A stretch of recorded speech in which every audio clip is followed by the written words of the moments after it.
अस्सलामुअलैकुम। Physics chapter 11 heat, इसका topic linear thermal और वॉल्यूमेट्रिक थर्मल एक्सपेंशन का न्यूमेरिकल है। बुक का क्वेश्चन है 11.2। A metre rod is heated from. Metre rod का वर्ड जब भी आ जाए इसका मतलब है इनिशियल लेंथ यानी L nought is equals to 1 metre होगा। जब भी मीटर रॉड का वर्ड आए तो L nought is equals to 1 metre यानी initial length. Rod is heated from 30 to 60 degree centigrade, यानी T1 हमारे पास गिवन है 30 डिग्री सेंटीग्रेड और T2 गिवन है 60 डिग्री सेंटीग्रेड। दो टेम्परेचर हैं तो इनको चेंज करने की ज़रूरत नहीं है और चाहे तो कर दी लें। T1 इज इक्वल्स टू, अगर एक टेम्परेचर गिवन होता तो फिर हम इसको केल्विन में कन्वर्ट करते 273 ऐड करके। T2 is equals to 60 degree centigrade. When it is made up of steel having alpha, alpha की वैल्यू हमें गिवन है, ये लीनियर थर्मल एक्सपेंशन का कोफिशिएंट है। Alpha is equal to 1.1 exponent -5 degree centigrade inverse. Find the change in length यानी delta L and also the final length, और L required है।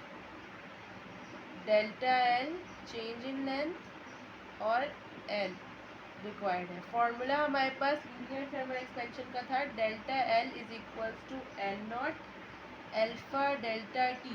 पहले चेंज इन लेंथ निकालेंगे then final length. Change in length निकालने के लिए पहले ये फॉर्मूला पुट करेंगे तो आएगा delta L is equals to L not alpha delta T. इधर एल नॉट हमारे पास 1 गिवन है, एल्फा गिवन है हमारे पास 1.1 एक्सपोनेंट -5। टेम्परेचर का डिफरेंस ले लेंगे 60 माइनस 30, क्योंकि चेंज इन टेम्परेचर निकालना है जो कि बराबर होता है T2 माइनस T1 के। तो 60 माइनस 30 हमारे पास आ जाएगा 30। 1.1 एक्सपोनेंट -5 30। इसको मल्टीप्लाई करेंगे, सॉल्व करके हमारे पास इसको आंसर आएगा delta L is equal to 3.3। इसको एक्सपोनेंशियल -4, ये हमारे पास चेंज इन लेंथ आ गया।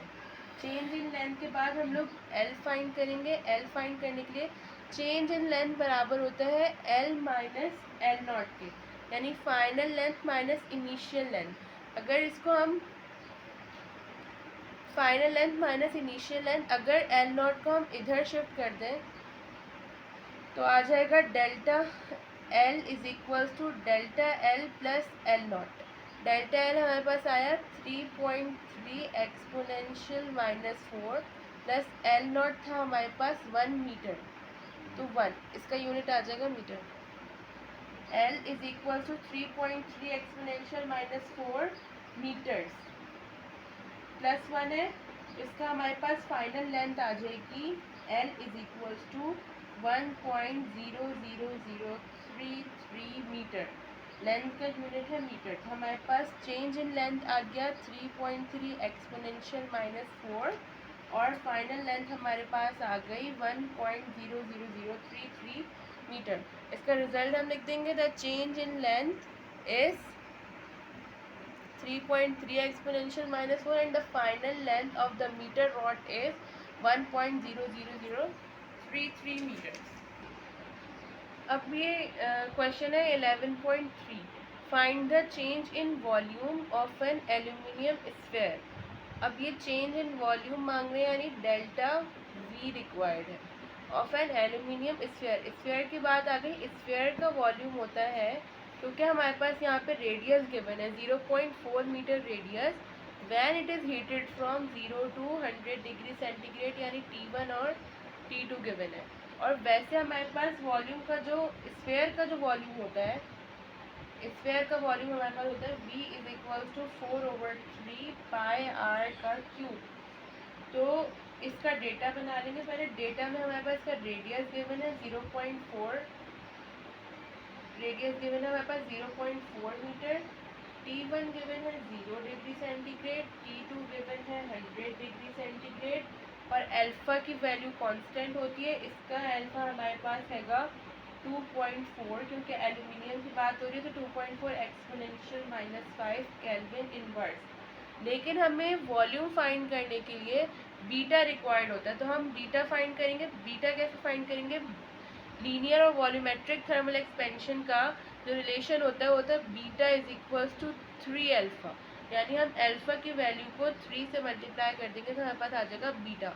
Beta is equal to 3 alpha करेंगे तो हमारे पास आंसर आएगा 7.2 एक्सपोनेंट -5 केल्विन इनवर्स या डिग्री सेंटीग्रेड इनवर्स।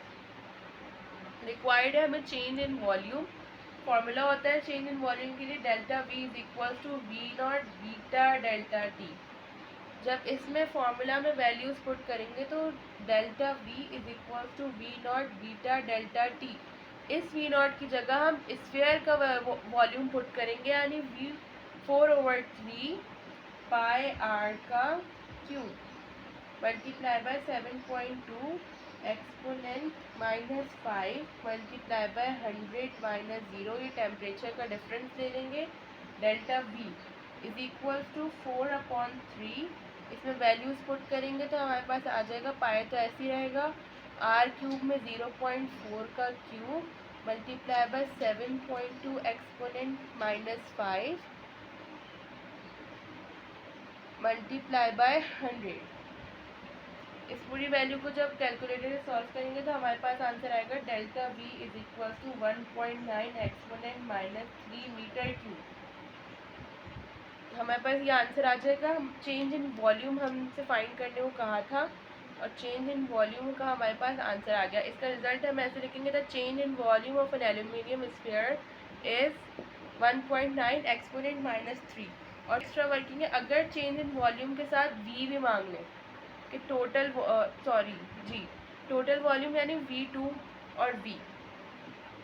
अगर डेल्टा V के साथ क्वेश्चन में आ जाए कि find the volume final volume and change in volume तो V कैसे फाइंड होगा? डेल्टा V को हम लोग लिखते हैं V माइनस वी नॉट, इस तरह भी लिख सकते हैं। तो डेल्टा V में प्लस वी नॉट, ये वी नॉट इधर शिफ्ट हो जाएगा is equal to V। V not की वैल्यू यही डाली जाएगी 4/3 पाई आर क्यूब और डेल्टा वी का हमारे पास आंसर ये 1.9 एक्सपोनेंट -3 मीटर क्यूब। वॉल्यूम का यूनिट होता है मीटर क्यूब। जैसे हमारे पास वी की वैल्यू भी आ जाएगी। आज की वीडियो को यहीं रखते हैं, बाकी न्यूमेरिकल नेक्स्ट टाइम।